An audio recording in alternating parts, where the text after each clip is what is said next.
So, let's talk about something fun.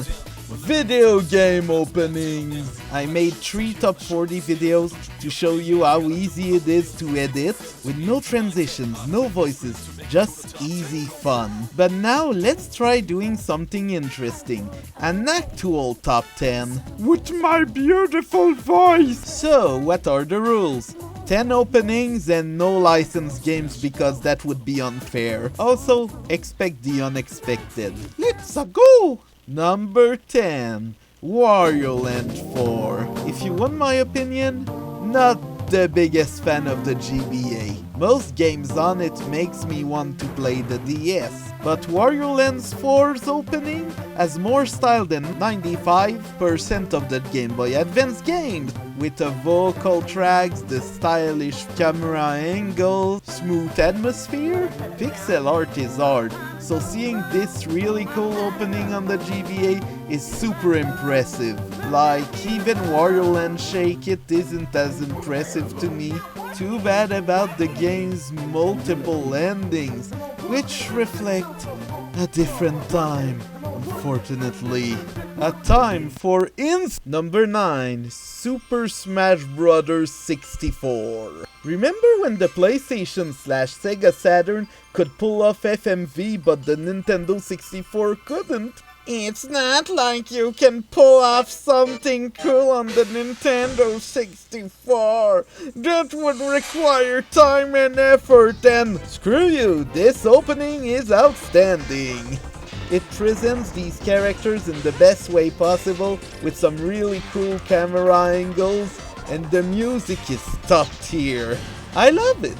This is something nobody thought the Nintendo 64 could do, and it aged rather well to me, contrary to the PS1's FMVs. This is why it's in my top 10 favorite openings, and not Melee. Bye Melee, bye Melee, bye Melee, Melee, Melee. Number 8, Kingdom Hearts 2. There it is, the angsty 2000s intro. I wanted desperately to get into Kingdom Hearts despite only having a GameCube, which is why I spoiled myself the entire cutscenes on YouTube in 2005. Seriously. But then Kingdom Hearts 2 came out in 2006 with the advent of YouTube and no copyright problems. Kingdom Hearts intro is iconic, but Kingdom Hearts 2's dynamic camera, clever foreshadowing, and the song is legendary. My heart's a battleground, let's stop, will stay forever in my heart. My Kingdom Heart. Also, as a kid, I thought Rosalina was Namine. That's kind of funny. So I bought this one Suda51 game called Flower, Sun and Rain on DS because it's directed by Suda. And there's the intro. It's super long and ambitious, and I skipped it way too many times. Even though its style is amazing, the footage is trippy, and there's text all over the place. Look at this text! As a big-wig adult, I love this game's opening. The game is also pretty, but not for everyone. Just trust me on that. Number 6. Na na na na na na na na na Katamari Damacy. It's cheesy, it's odd, it's 2D, but every detail of this intro is amazing and just wow. It still is very ridiculous, and I love it for that. Also, it aged better than most PS2 game openings, but whatever. Number 5, Tasty Ramen. So, this is a 2020 horror game where you get chased by ramen, made by 2 people. So they use stock music, literally copyright-free music, for this opening that screams 90s anime, and is just wow. Without going to too much details, I'm really looking forward to the future of indie games now, because wow.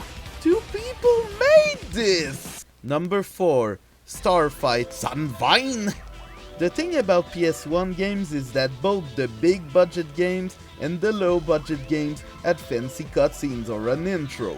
Starfighter San Vine might be a $10 game, but the intro shows everything you need to know about the game. Your purpose, your weapons, your enemies, etc. Starfighter San Vine might not be that out there with its grid-based shooting mechanics, although the menus are magnificent, but I love this dynamic intro that uses everything the game has to show the player what this adventure is gonna be like. Number 3. Yes, Sonic is here, as usual. I like Sonic openings, but there is one I like more than any other.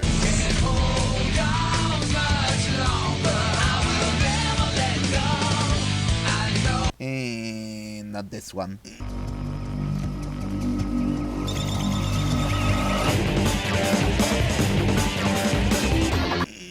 Not this one either. Ooh, this one! Sonic Shuffle, the other Mario Party clone, no matter what I think about it, has my favorite opening of Sonic.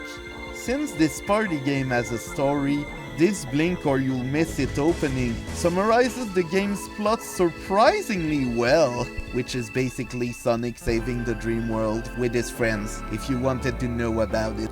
The opening even shows the characters' expressions and how they react to being in that situation, which is a very nice touch, I might add.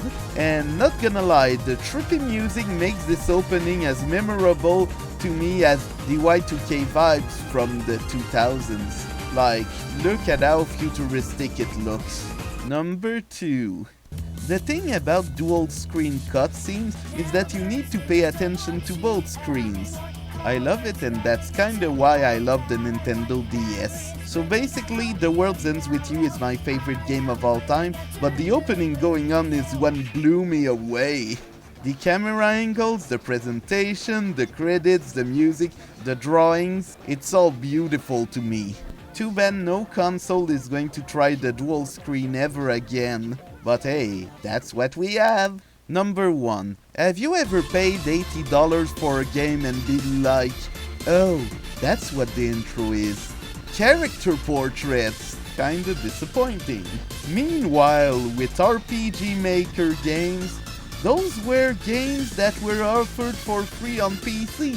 They were mostly horror games. They were often made by a single person, and they slapped. One of the rare non-horror games coming out in that time was 1-Bit Art, a game about making friends and going out. So yeah, for a $0 game, it had voice acting, licensed songs, and an animated opening. Yeah, this opening was made by a single person. Iwashiba. Well, you get character portraits at first, but when Patede is presented, you get this flashing animation that's really cool. The lyrics are then animated, and we get some minimalistic yet effective animation that put AAA companies to shame. And it's a free game! Unless you buy the Steam version, which has more content. How? That's why, along with its unusual style, is why it's my favorite video game opening of all time. So yeah, thanks to me, Washiba, thanks to the people watching, and thanks to my supporters, which you can join on Buy Me a Coffee.